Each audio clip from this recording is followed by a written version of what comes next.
Hey guys, Richard here with Richard C. Howard and Associates. This is the Government Sales Momentum Podcast. In this podcast, we are going to talk about strategies and techniques small businesses can use to sell their products and services to the U.S. federal government. All right, let's get started.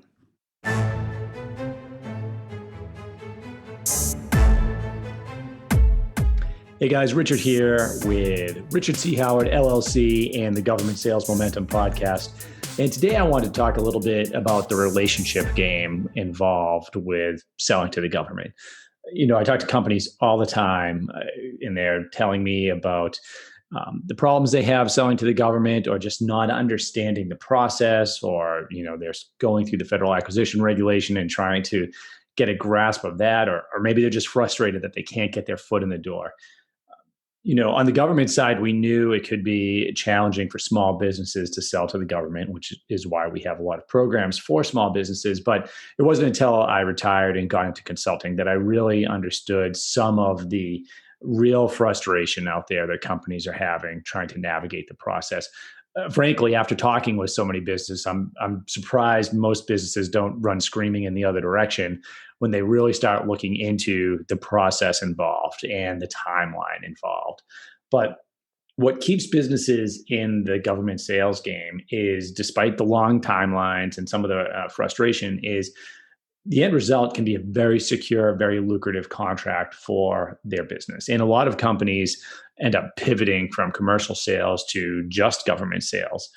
Although I typically recommend keeping a commercial and a government pipeline going in order to kind of offset each, because each has its own challenges.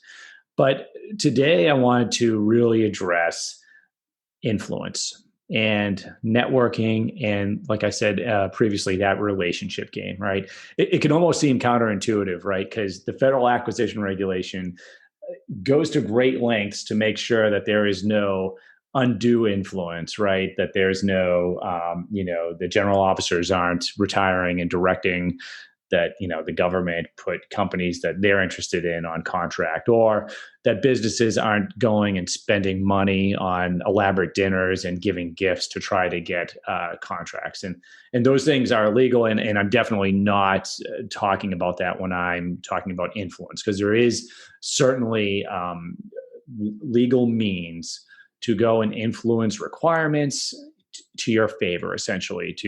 There are certain things that companies do routinely, all of them that are successfully doing this over and over again, where they are putting themselves in a better position to win that contract when the solicitation comes out. So let's talk about that. Now, the first way of doing this, the first way of utilizing your relationships to influence your contract wins, or even just find out about opportunities, is to use your existing contracts, right? So I've talked about it in other podcasts, but so if you're already on contract with the government, you should be meeting with your contracting officer or program manager, whoever your interface is, with at least once a month, reaching out via email, setting up meetings to talk about your contract, make sure everything's going smoothly, see if there's any new category management or any new purchasing methods that the agency you're working with is considering. But you're also, when you're talking to them, so this is a relationship that you can use, you're going to ask them, hey, is there anybody else that needs our services, right? So whether you're a cybersecurity company or construction, or you name it, help desk, whatever it is, you can ask them, hey, is there another program manager, contracting officer out there that's doing this type of work that might need our services that we can meet with?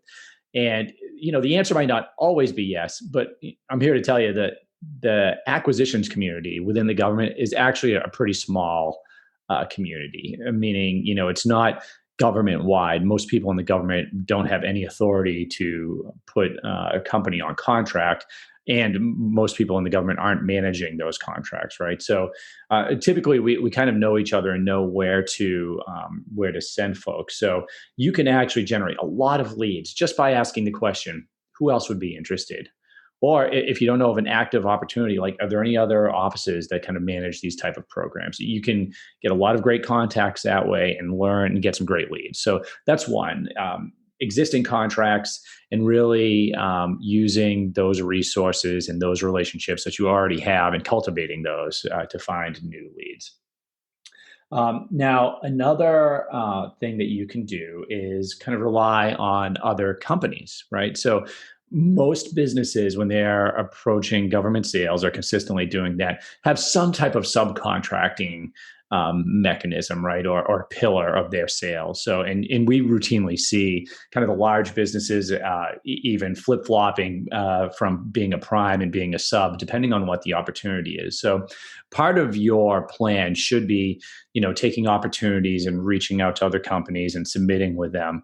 And when you develop those relationships, what we've seen is they have their own, most companies have their own business development arm for the federal government. So when you create those subprime relationships, they're going to naturally want to use you on contracts they know are coming up. And I have a client right now, same thing. We initiated some subcontracting arrangements with them on government contracts, and that company then has other things in their pipeline that they realized that they could use one of our clients on. So that goes back and forth, and you'll find also that you're going to find contracts that you want to prime on, but you can't do all the work, and you're going to need a sub. So having those relationships there not only can help you with your proposal writing, but also will help you identify opportunities coming up. Some of those, right, could be sole source contracts or mods that are going to your partner, your other company partner, that isn't even going to have to be competed on, but they do need somebody to do part of that work, and that could be you. So make sure you use those other companies that you're working with to help identify new opportunities that you might not have been aware of. And then finally, I mentioned that the government acquisitions network's relatively small, and that's true. And one thing that's nice, and I can speak directly for the military side, is you hear all the time about the military having a hard time transitioning after they retire or after they leave service. One area where that's not the case is acquisition. So usually our contracting officers, our program managers are in very high demand with companies when they leave. I myself, I know I received, quite a few offers when I left to go do business development for other companies, to go, be a program manager full time. And a lot of the bigger companies have huge teams of former government acquisitions professionals. And the whole goal is they know that those individuals know the people that are making decisions, putting people on contract, they know about opportunities, and they understand the process. So my point here is even a smaller business needs to consider hiring a business developer with a federal acquisitions background. Now, that can be challenging for a newer business if you have a small team of people, because typically those salaries are pretty high if you're actually dealing with someone that has that background, and they probably have multiple master's degrees and decades of experience. But you may consider using someone part-time or on a consulting basis. I know with our company, we specialize in small businesses. So we go out of our way to provide business developers on a part-time basis that's actually a little bit more affordable for small businesses. But you may be able to afford a full-time business developer, or someone that not on a consulting basis, but maybe someone that can give you 20 hours a week. So it really depends on exactly what you're looking for, but considering hiring someone with that background in that existing network can go a long way. So those are my initial thoughts on just the relationships and how important they are, and maybe some tactics that you can use to help identify opportunities and influence those opportunities through your relationships. And by the way, those relationships, when the program managers and contracting officers, and you've identified an opportunity, keep in mind now you're going to work with them, especially if the solicitation hasn't come out yet, on helping them develop requirements, and you're making recommendations.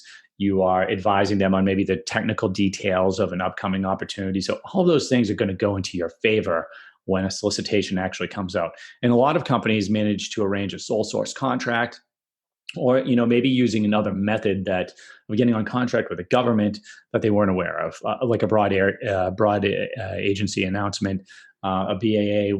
We see those, and I've used them in the past on the government side a lot. So that's something you may be able to utilize and find out about through your relationship network. That's all I've got on this. Thanks for listening, and looking forward to talking with you guys in the future via the Government Sales Momentum Podcast. You can always reach out to us at www.richardchoward.com.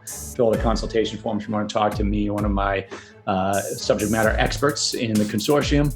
Have a great day.